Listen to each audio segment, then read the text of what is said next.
Hey folks, Lumpz the Clown here, and today I'm going to be talking about a subject that seems to regularly find its way into the evening news: violent video games and the people who decry them. Yeah, it's true that some extremely lazy parents out there would love to pull the likes of Grand Theft Auto, Manhunt, and Mortal Kombat off the market, citing that it does nothing more than make serial killers out of their children. Never mind that big fucking M or even AO that appears on the front here in the States, or the 18 plus offered by the much less convoluted PEGI system. Truth of the matter is that video games truly offer something for everyone since the day they were invented. Anyone remember Custer's Revenge on the Atari 2600? Political and human rights aside, it still showed an amorphous lump that we assume is a naked man in a funny hat getting his pixelated bone on. Bear in mind, this game was developed and released long before anyone knew you could make an acronym out of ESRB. But we can assume that developers knew, even back then, what market demographic they were making their game for, and it sure as hell wasn't children, as indicated by the text adult video game and Custer's own hairy ass on the cover art, if that didn't tip you off first. Fast forward about 20 years. Video game consoles have come a long way since the Atari 2600. More colors, high-quality music, and 3D graphics have become the industry standard. Manhunt is one such game that simultaneously pushed these standards and the sanity of multiple countries to their respective breaking points. Developed by Rockstar North and released in 2003 by Rockstar Games, it goes without saying that the graphic manner in which Cash dispatches hunters caused a controversial stir that still reverberates to this day, despite it clearly being rated M for mature here in the States and outright banned in New Zealand, Australia, Germany, and recently the Russian Federation via Steam. Whenever a school shooting or murder involving young people occurs, the media continues to attribute the crime to the perpetrator's alleged obsession with violent video games like Manhunt. Thus, the controversy is sparked anew and more than likely will continue to do so into the foreseeable future. Talk about this guy's background as we look into it. He's got a friend who said, yeah, he had an obsession with video games, shooting video games. In fact, you know, he would come over and he'd be playing so long these video games, these shooting games, we'd have to give him dinner. We'd feed him while he continued to stay on them. A little bit later, Dr. Keith Abloh will talk about is there a relationship between shooting video games and the way you act in real life. Knew Adam Lanza said he loved video games. In high school, Lanza was a member of the school's tech club.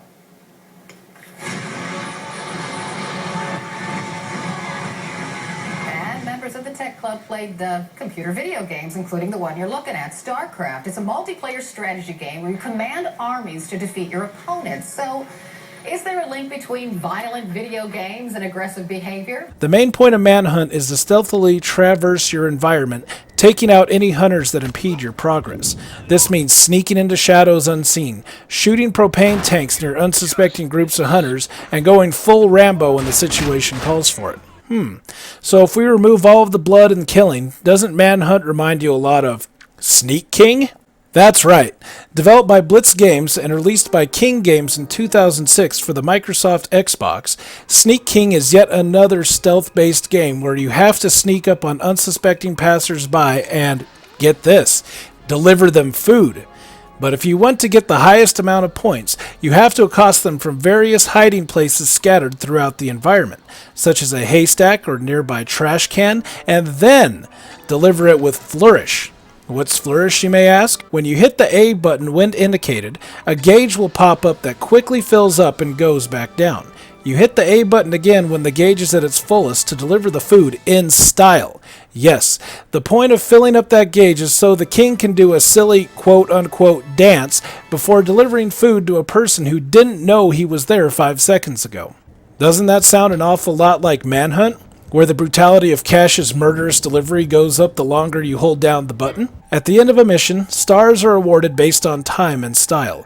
Cash's levels of execution are hasty, or white, violent, or yellow, and gruesome, or red. When you hone in on an unsuspecting enemy from behind, your indicator will change color the longer you hold down the square button, and when you let it go, oh man, so good. Of course, executions are not possible if the enemy is aware of your presence, so if you're spotted, it's time to make a break for it and try again, if you live that long. The almost assaulted hunter isn't shy about telling his nearby buddies that you're in the area, where you'll more than likely be beaten into a pulp of bloody bloodstuffs. You want to get the best score? Don't get spotted and kill those motherfuckers in the most gruesome ways possible. A little flourish, eh? Kinda seems like James Earl Cash is delivering the goods, much like the plastic creepy king mentioned above. Rockstar North knew what it was getting into. There's even been statements showing that some Rockstar game staff felt uncomfortable with the level of violence contained within Manhunt, feeling like there was no way to explain away the violence. However, development proceeded. The game was evaluated by the ESRB and assessed an M rating, which held up even under the scrutiny from the Ontario Ministry of Consumer and Business Affairs. And the game was marketed as such, towards, adults. Think I'm playing? Peep the commercial.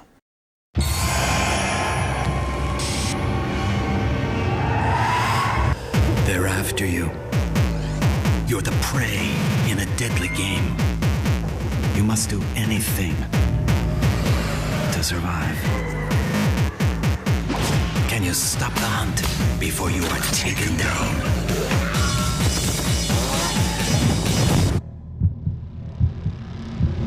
Manhunt by Rockstar Games. Rated M for mature. Yeah, not starring Barney the Purple Dinosaur, not full of fluffy kittens. Shit, even the most deluded parent in existence wouldn't be able to say that that was even remotely marketed towards children. So why do some parents continue to give developers like Rockstar endless shit? Simple. It's easy to admit someone else fucked up rather than blame themselves. The whole pull that shit off the shelves, think the children mentality was found to be complete horseshit when English courts couldn't find a correlation between the horrific murder of Stephen Pecora and Manhunt. So why do some children gravitate towards games like Manhunt? Get this. It's been around since we all decided to pull air into our lungs for the first time. The forbidden fruit theory. That's right, parents. You keep telling your kid not to look in your dresser drawers, not watch a specific movie, or play a specific game. Guess what?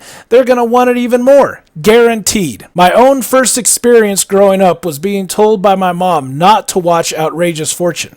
When I asked her why, she wouldn't say anything beyond, because I said so. As the days wore on, my curiosity got the best of me. I waited for her to go to work, and then I darted downstairs and threw that shit right in the VCR while keeping an ear out for her vehicle. What assaulted my eye holes was a trite, conspiracy-like rom-com that wasn't even a rom-com, starring Bette Midler and Shelley Long fighting over Peter Wolf. Fucking Peter Wolf! Oh, and George Carlin was in it too. Score! My mom didn't find out about me watching it until a year later, but you know how she handled it? With grace. She just shook her head and went about her day. She didn't lodge a complaint with the filmmakers or rally the troops against the distribution company. And this is where I feel that a lot of parents get it wrong. Stop blaming those who make entertainment for a certain subset of society. Quit trying to put them out of business and take some responsibility. You don't want your kids watching or playing something? Tell them why. And if they do end up consuming it, keep it in your own house. Talk to your kids about it. Believe me, it works. So, about Sneak King.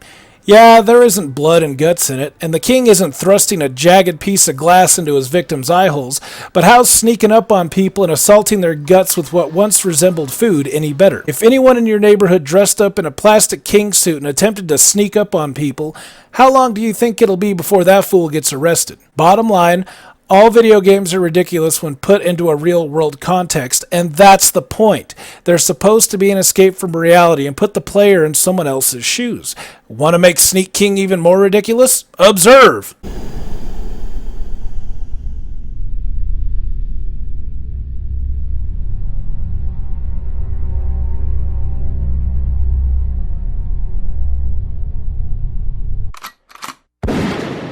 That's right. Add a little blood and the target market shifts. You could bet your ass that Burger King wouldn't be hawking these games out when you king-size your meal back in 2006. Hell, you may have had to go behind a curtain at Hastings to get your hands on this hot piece of illicit media. In truth, Sneak King is actually a pretty good game. There's lots of mission variety and unlockable areas for meeting certain goals. Some lucky loggers at the old sawmill received a surprise gift from the king yesterday. His Highness, somehow sensing that his hard-working subjects had missed the most important meal of the day, arrived with a big smile and a platter full of breakfast delicacies. Several of the stunned lumberjacks were interviewed afterwards, but it is unsure what they said, as their mouths were full. And even better, its stealth factor is decent and highly approachable for all ages.